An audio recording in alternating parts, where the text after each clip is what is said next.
Hello viewers, welcome to 3R classes. आज हम लोग पढ़ेंगे पोषक तत्व और उसमें कंप्लीट करेंगे विटामिन। चलिए बिना टाइम वेस्ट किए क्लास को शुरू करेंगे। गाइस, क्लास शुरू करने से पहले आप लोगों से रिक्वेस्ट है, अगर वीडियो अच्छा लगा करे तो प्लीज़ लाइक एंड शेयर ज़रूर किया करिए। विटामिन की खोज किसने की थी? विटामिन की खोज की थी फंक ने। विटामिन जटिल कार्बनिक यौगिक होते हैं। यही क्वेश्चन पूछा गया था कि विटामिन कैसे यौगिक होते हैं, कार्बनिक और अकार्बनिक। तो याद रखिएगा, सारी चीज़ें तो हम लोग याद करते हैं, छोटी छोटी चीज़ें भूल जाते हैं। तो विटामिन ये कार्बनिक यौगिक होते हैं। ये क्वेश्चन पूछा हुआ है।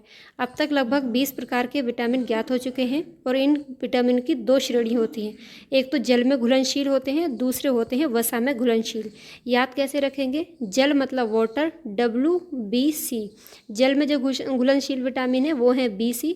WBC आप लोग बचपन से पढ़ते आ रहे हैं 9th-10th से, ये वाइट ब्लड सेल्स होती हैं। ऐसे ही याद रखिएगा, WBC मतलब ये तीनों जोड़े एक साथ चलेंगे। तो जल में घुलनशील होगा B और C, और बचा हुआ किस में होगा? वसा में। तो वसा में घुलनशील विटामिन कैसे याद रखेंगे? कीड़ा से याद रखिएगा, कीड़ा, यानी विटामिन KEDA। ये किस में घुलनशील है? वसा में घुलनशील विटामिन है। अब इनका लिस्टिंग देख लेंगे। विटामिन ए और इनकी कमी से होने वाले कौन से रोग हैं और हमको ये विटामिन किस स्रोत से मिलेंगे? तो देखेंगे विटामिन ए, इसका रासायनिक नाम क्या है? रेटिनॉल।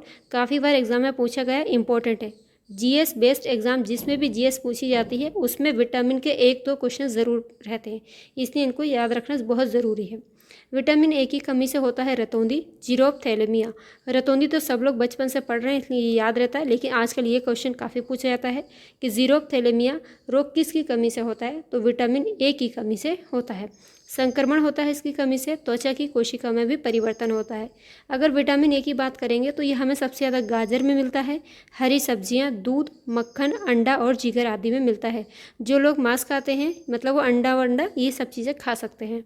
विटामिन B1 की बात करेंगे तो विटामिन B1 का रासायनिक नाम होता है थायमीन। इसकी कमी से बेरी नामक रोग होता है, उसमें वृद्धि रुक जाती है। अनाज, फलियां, सोयाबीन, दूध आदि के ये हमको प्राप्त होता है। विटामिन B2 का रासायनिक नाम है राइबोफ्लेविन और इसकी कमी से होता है किलोसिस रोग। ये क्वेश्चन पूछा गया है कि किलोसिस नामक रोग किस विटामिन की कमी से होता है? तो याद रखना है विटामिन B2। विटामिन B बहुत इंपॉर्टेंट है कि इसके अंतर्गत विटामिन B2, 3, 5, 6, 9, 12 ये सारे आते हैं और इससे मैचिंग में भी क्वेश्चन पूछा जाता है, डायरेक्ट भी क्वेश्चन पूछ लेता है। 4 ऑप्शन में दे देगा, इसमें से मतलब रतौंधी किसकी कमी से नहीं होगा, किसकी कमी से होगा, ऐसे क्वेश्चन पूछे जाते हैं और मैचिंग में बहुत क्वेश्चन बनता है, इसलिए सबको एक एक करके याद रखिएगा। विटामिन B2 हमें पनीर, अंडे, ईस्ट, मांस, हरी पत्तियों से आदि से ये हमें प्राप्त होता है। विटामिन B3 रासायनिक नाम की बात करेंगे तो इसका नाम है नियासिन या निकोटिनिक अम्ल और इसकी कमी से होता है प्लेग्रा। बहुत इंपॉर्टेंट है गाइस, अगर आप लोग पढ़ते होंगे, ये एग्जाम में लगाते हैं क्वेश्चन, देखिएगा बहुत इंपॉर्टेंट है, एक भी क्वेश्चन इसमें से छोड़ना नहीं है। ईस्ट, मांस, मछली, अंडे, दूध, फलियों आदि से ये हमको प्राप्त होता है।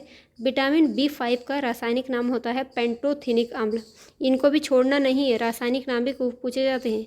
इसकी कमी से होता है चर्म रोग, वृद्धि कम हो जाती है और बाल सफ़ेद होने लगते हैं।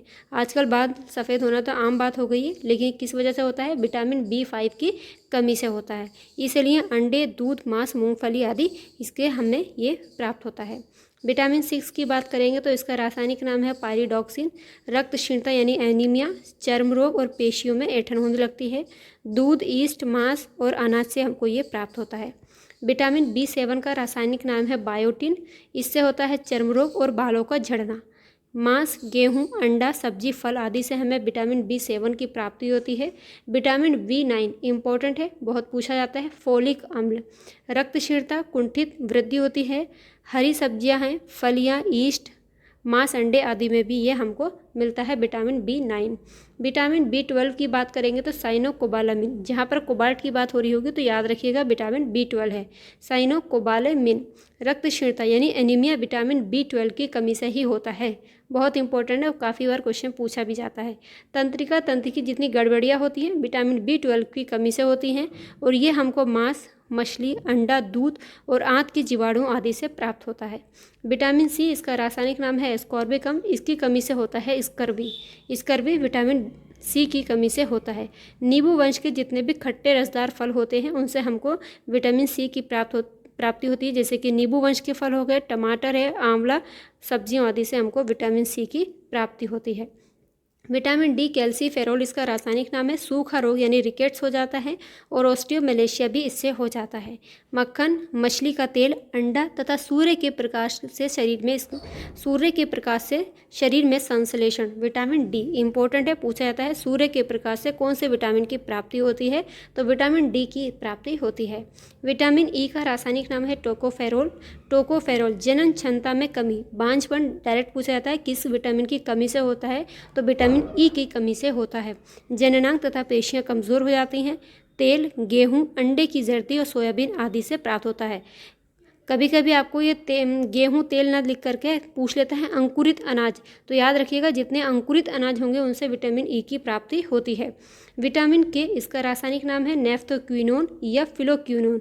और चोट लगने पर थक्का नहीं जमता है, रक्त का थक्का नहीं जमता है जब चोट लग जाती है तो इससे किसकी कमी से ऐसा होता है, विटामिन के की कमी से ऐसा होता है। इसीलिए हमें हरी सब्जियां, अंडा, सोयाबीन, आंत के बैक्टीरिया आदि खाने चाहिए जिससे कि विटामिन के की पूरी कमी ना हो पाए, इसकी पूर्ति हो जाए।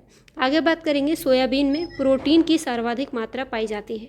सब लोग जानते हैं सोयाबीन में प्रोटीन की सबसे ज़्यादा मात्रा पाई जाती है और मूंगफली में प्रोटीन, वसा, शर्करा आदि पाई जाती है। बाल इंपॉर्टेंट है, केराटिन नामक प्रोटीन का बना होता है। क्वेश्चन ऐसे ही पूछा गया था कि केराटिन क्या है, तो केराटिन एक प्रोटीन है और ये किससे होता है, बाल जो होते हैं वो केराटिन नामक प्रोटीन के ही बने होते हैं। क्वेश्चन ये पूछा गया था।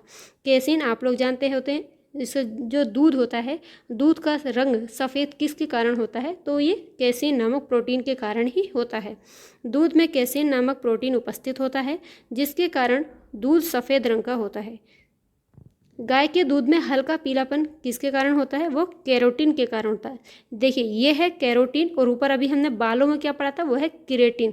दोनों में कन्फ्यूज़न ना हो इसलिए इंपॉर्टेंट है, इंग्लिश में नाम देख लीजिएगा, ये है केराटिन और ये है कैरोटीन। ठीक, आगे चलें। दुग्ध प्रोटीन को पचाने वाला एंजाइम का नाम क्या है, रेनिन एंजाइम दूध को पचाने में सहायक होता है। सामान्य क्रियाशील महिला के लिए प्रोटीन की उपयुक्त दैनिक मात्रा 45 से 46 ग्राम होती है, जबकि दूध पिलाने वाली माँ के लिए 65 से 70 ग्राम प्रोटीन की आवश्यकता होती है। और मानव शरीर के 50 से 75% ऊर्जा की पूर्ति हमको कैसे होती है, कार्बोहाइड्रेट के द्वारा ही होती है।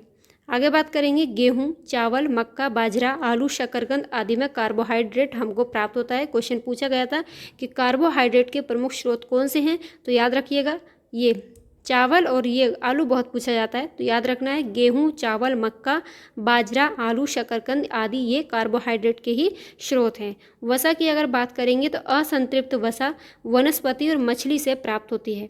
देखिए ये बहुत इंपॉर्टेंट बात है, यहाँ पर सुन लीजिए। असंतृप्त जो वसा होती है वो ज़्यादातर वनस्पति और मछली से प्राप्त होती है। असंतृप्त वसा हमारे शरीर के लिए लाभदायक होती है, जबकि संतृप्त वसा जो होती है वो क्या होती है, नुकसानदायक होती है। लेकिन इसका एक अपवाद है कि ताड़ और नारियल है तो ये वनस्पति ही, लेकिन इनसे संतृप्त वसा प्राप्त होती है, जबकि वनस्पति और मछलियों से कैसी वसा मिलती है, असंतृप्त, जो हमारी हेल्थ के लिए अच्छी होती है, ज़्यादा खराब नहीं होती है। लेकिन जो संतृप्त वसा होती है ये नुकसानदायक होती है और ये हमको वनस्पति से, कौन सी वनस्पति से मिलती है, ताड़ और नारियल से मिलती है। जबकि वनस्पति में ताड़ और नारियल अपवाद हैं, इनसे असंतृप्त वसा ना मिल करके संतृप्त वसा मिलती है। इसको नोट कर लीजिएगा, ये क्वेश्चन पूछा गया था। एक वयस्क व्यक्ति को लगभग 20 से 30% ऊर्जा वसा से ही प्राप्त होती है। न्यूक्लिक अम्ल के क्या कार्य होते हैं, क्रोमेटिन धागे का निर्माण करता है, ये प्रोटीन का संश्लेषण और नियंत्रण करता है, आनुवंशिक गुणों का पीढ़ी दर पीढ़ी संवहन भी करता है। कौन, न्यूक्लिक अम्ल। वाटर हमारे शरीर के भाग का लगभग 60 से 70% भाग क्या होता है, जल होता है। सारे लोग जानते हैं, ये क्वेश्चन बहुत बार पूछा भी गया है, इसे याद रखिएगा। आज की क्लास कंप्लीट होती है, अगली क्लास में हम लोग पढ़ेंगे ये जीवाणु से जो जितने भी रोग होते हैं, कौन सा जीवाणु किस अंग को प्रभावित करता है। ठीक है, तब तक के लिए अपना ध्यान रखिए, पढ़ते रहिए, मुस्कुराते रहिए। अगर वीडियो अच्छा लगा तो लाइक एंड शेयर कर दीजिएगा, इसका स्क्रीनशॉट रख लीजिए अपने पास, ये बहुत इंपॉर्टेंट है, या छोटे छोटे नोट्स बना लीजिए, इससे क्वेश्चन ज़रूर फंसते हैं। चलिए मिलेंगे अगली क्लास में, तब तक के लिए अपना ख्याल रखिए, बाय। अगर वीडियो अच्छा लगा तो प्लीज़ लाइक एंड शेयर भी कर दीजिएगा।